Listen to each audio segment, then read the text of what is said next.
Bonjour Mesdames et Messieurs, bon réveil, bienvenue dans ce 6h30. Le président de la République Alassane Ouattara est arrivé hier lundi à Accra au Ghana.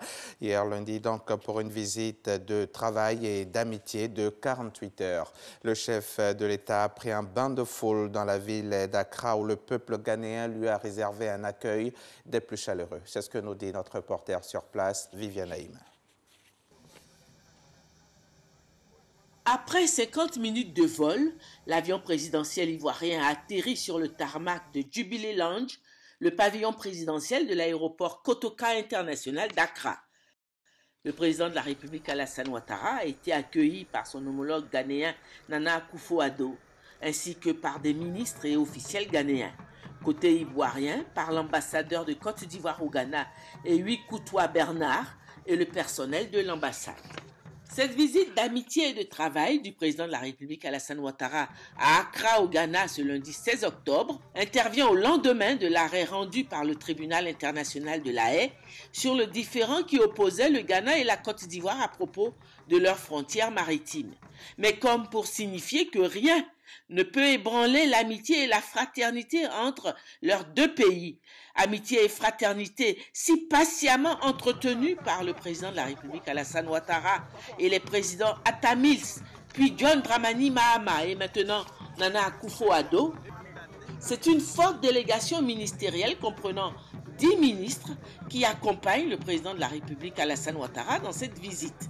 Côté ghanéen, toutes les dispositions sont prises pour faire de cette visite, la première au Ghana du président de la République Alassane Ouattara sous l'ère du président Nana Akufo-Addo, une visite mémorable.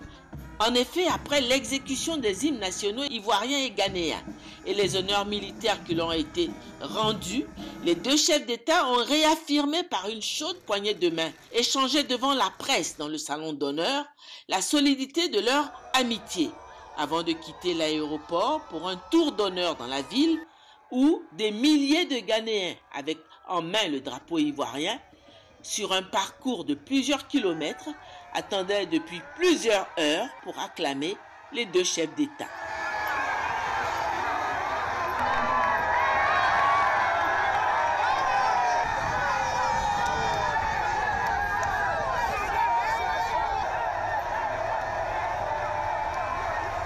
Visite d'amitié et de travail avec comme objectif de formaliser l'excellente relation d'amitié qui s'est instaurée entre les deux chefs d'État et entre les deux pays. Elle va enregistrer la signature d'un accord de partenariat stratégique qui va déboucher sur la tenue de conseils des ministres mixtes entre les deux gouvernements. Ici en Côte d'Ivoire, à l'initiative de la première dame Dominique Ouattara, une conférence des premières dames de l'Afrique de l'Ouest et du Sahel se tiendra les mardis et mercredis à l'hôtel Sofitel Ivoire. 17 pays participeront à cette réunion de haut niveau sur la lutte contre le travail des enfants et l'autonomisation des femmes. Abiba Dambélé-Saoui. 17 pays participent à cette conférence des premières dames d'Afrique de l'Ouest et du Sahel qui va se tenir du 17 au 18 octobre ici même à Abidjan. Les premières dames du Mali et de Mauritanie, Mme Keïta Aminata Maïga et Mme Myriam Min Hamed, sont arrivées en début d'après-midi à Abidjan. Elles ont été accueillies par Mme Dominique Ouattara, première dame de Côte d'Ivoire et présidente du Comité national de surveillance et de lutte contre la traite, l'exploitation et le travail des enfants. Cette conférence qui se tient à l'initiative de Mme Dominique Ouattara, première dame de Côte d'Ivoire, vise à susciter l'implication des premières dames dans la protection des enfants et plus spécifiquement dans la lutte contre les violences faites aux enfants, la traite et le travail de ces enfants. Elle sera également l'occasion pour les premières dames de lancer la campagne régionale de la communication pour un changement social et comportemental du projet d'autonomisation des femmes et le dividende démographique au Sahel. Une initiative régionale impliquant 6 pays de l'Afrique de l'Ouest et du Sahel, à savoir la Côte d'Ivoire, le Burkina Faso, le Mali, la Mauritanie, le Niger et le Tchad. À l'invitation donc de la première dame Dominique Ouattara, les premières dames d'Afrique de l'Ouest et du Sahel prendront une part active dès aujourd'hui même à la conférence sur l'exploitation et le travail des enfants en Afrique. Depuis lundi, hier après-midi, les invités de la première dame ont signalé leur présence sur les bords de la lagune ébriée. Ce sont celles du Mali, de la Mauritanie, du Ghana, du Nigeria, de la Gambie, du Sénégal, du Niger, de la Sierra Leone et la représentante de la Guinée. Arrivées pour la plupart entre 15h et 18h30, elles ont toutes été accueillies par Dominique Ouattara, accompagnées de femmes membres du gouvernement et épouses de membres du gouvernement. Plus loin, aux États-Unis, le Premier ministre Amadou Gon Coulibaly s'est rendu au siège de la Banque mondiale où il a eu une séance de travail avec le vice-président Afrique du groupe, Mactar Diop. Les deux parties sont en phase sur la question de la transformation des matières premières, notamment le cacao et l'anacarde. Par ailleurs, il a été question de production et de distribution d'énergie dans la sous-région. Rencontre tenue à Washington au cours des assemblées annuelles de la Banque mondiale et du FMI. Depuis le jeudi 5 octobre dernier, Damabo est interné au centre des Grands Brûlés au CHU de Cocody des suites d'un accident survenu au carrefour La Vie, faisant 2 victimes. Les enfants insistent sur son évacuation à l'extérieur. Le ministre de la Santé et une délégation marocaine spécialiste des questions de santé étaient au chevet de Madame Abo et autres brûlés au CHU de Cocody. Sur le sujet, Ella Géroute s'explique également. Centre des Grands Brûlés, ici au CHU de Cocody, dimanche 15 octobre, 17h. Là est internée depuis plus de 10 jours l'une des victimes de l'accident survenu au carrefour de La Vie. Des images lointaines parce que dispositif de prévention oblige. Sur place, le gouvernement et des experts marocains spécialistes des questions de santé apportent soutien et réconfort aux brûlés, dont Dame Abo Pauline. Nous sommes rendus compte que nous avons beaucoup de chance en Côte d'Ivoire. Nous avons beaucoup de chance parce que nous avons des personnes vraiment dévouées dans les différentes spécialités. Et nous avons pu, en échangeant donc avec la malade, lui dire que le moral compte énormément dans tout type de maladie et qu'il fallait absolument qu'en dehors des soins qu'on n'a pas arrêté de lui prodiguer depuis qu'elle est arrivée, nous lui avons dit qu'il fallait qu'elle ait le moral. Et on est bien sûr rassuré par son médecin traitant qui, ma foi, aujourd'hui, elle évolue bien. On a mis tout ce qu'il fallait. Maintenant, on attend, l'évolution se fait progressivement. Cette visite soulage les enfants du couple Abo, grande victime de cet accident. Mais les enfants se disent toujours préoccupés par l'état de santé de leur mère. Nous, enfants, c'est un cri de cœur, nous voulons lancer. Nous souhaitons que l'évacuation soit effective. Les médecins nous ont donné l'assurance qu'ils vont s'en charger pour que notre maman retrouve la santé. Mais vu l'urgence de la situation, que l'évacuation se fasse maintenant. Du côté de la Géroute, on multiplie les séances de rencontres avec l'entreprise coréenne pour trouver une solution à la situation. Ces travaux entrent dans le cadre de la coopération avec la Corée, qui a fait don d'un montant de plus d'1 milliard à la Côte d'Ivoire pour un projet pilote qui vise à améliorer la fluidité routière sur ce tronçon.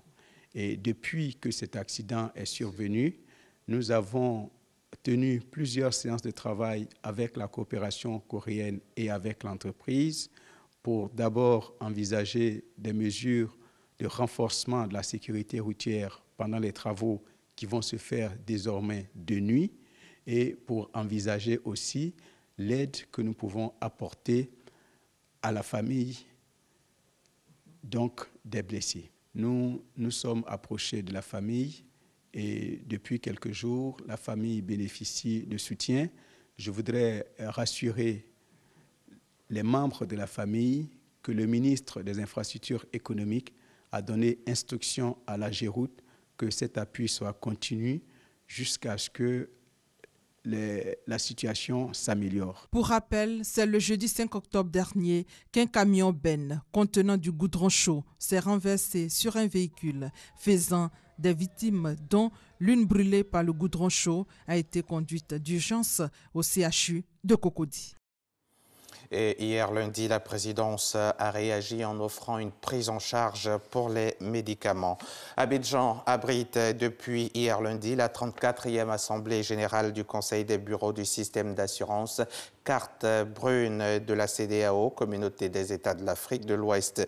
Thème retenu, repositionnement du système d'assurance carte brune CEDEAO pour une meilleure participation à l'intégration sous-régionale. C'est quoi la carte brune CEDEAO? 35 ans après sa création, comment se porte cette assurance? Jean-Jacques Kwameala. Soucieux de la sécurité des usagers sur les routes, les chefs d'État et de gouvernement de la Communauté des États de l'Afrique de l'Ouest, CEDEAO, ont mis en place une couverture automatique et de règlement des sinistres appelée Assurance carte brune CEDEAO. Cette assurance est gérée dans chaque État membre par un conseil des bureaux. 35 ans après sa création, cet instrument d'intégration régionale, selon le secrétaire général permanent du Conseil des bureaux, a permis à des familles de retrouver le sourire. Sans la carte brune, il y a des familles qui n'auront pas de source de vie aujourd'hui. Sans la carte brune, il y a des élèves ou bien des enfants qui n'auront pu aller à l'école parce que leurs parents ou bien leur maman ou bien quelqu'un qui paie leur scolarité est mort, victime d'accident ou quelque chose. Donc il y a plusieurs cas. Faire de la carte brune CEDEAO un document d'assurance unique, acceptable et valide dans tous les États membres, quel que soit le bureau émetteur, le sujet est au cœur des discussions au cours de cette Assemblée générale. Sur les 14 États, il y a au moins 8 qui ont accepté la systématisation de cette attestation. L'opération consiste à faire quoi? À pouvoir indemniser toutes les victimes entre les deux frontières. Si la Côte d'Ivoire a des camions qui ont fait des accidents dans notre pays, et puis, ou bien si les accidents ont été produits en Côte d'Ivoire occasionnés par des camions d'autres pays, donc il y a un système qui est mis en œuvre pour pouvoir indemniser les victimes. Également au menu des discussions de cette 34e Assemblée générale, le repositionnement du système d'assurance carte brune CEDEAO, le règlement rapide des sinistres et l'élection d'un nouveau président du Conseil des bureaux de la carte brune CEDEAO. L'actualité internationale, en bref, pour refermer ce journal, le Conseil des droits de l'homme devait renouveler 4 sièges réservés au groupe africain et la RDC l'a emporté haut la main malgré la campagne des militants congolais qui avaient appelé à bloquer Kinshasa. L'Assemblée générale des Nations unies vient donc de lui donner son feu vert. La République démocratique du Congo fera son entrée au Conseil des droits de l'homme. La RDC devait recueillir au moins 97 voix, elle en a obtenu 151. Tuer ces criminels, c'est le titre du nouveau rapport publié ce lundi par Amnesty International et Human Rights Watch. Les deux organisations de défense des droits humains dénoncent l'usage excessif de la force par la police kenyane lors des manifestations qui ont suivi l'élection présidentielle du 8 août dernier. Pour les deux ONG, la police kenyane est directement impliquée dans la mort d'au moins 33 personnes. Elle est aussi responsable de centaines de blessés. Les incendies qui ravagent le centre et le nord du Portugal ainsi que la région de la Galice en Espagne depuis dimanche ont fait au moins 39 morts et des dizaines de blessés selon un dernier bilan. Une nouvelle tragédie qui questionne aussi le gouvernement portugais sur ses responsabilités alors qu'une accalmie se fait sentir. Malgré tous leurs efforts, les 6000 pompiers mobilisés depuis dimanche pour combattre une immense vague de feu n'ont pas pu répondre à tous les appels au secours. Et puis, pour terminer, 3 semaines après la tenue d'un référendum au Kurdistan irakien le 25 septembre dernier qui a exacerbé les tensions entre Bagdad et Erbil, les forces irakiennes ont repris en un peu plus de 24 heures aux combattants kurdes la majeure partie des territoires qu'ils avaient conquis et notamment plusieurs secteurs situés au sud de Kirkouk. L'opération fait suite à un ultimatum lancé par Bagdad aux Peshmerga le 13 octobre dernier, leur demandant de se retirer sur leur position d'avant 2014. Merci de nous avoir suivis. Bonne suite des programmes sur la chaîne qui rassemble.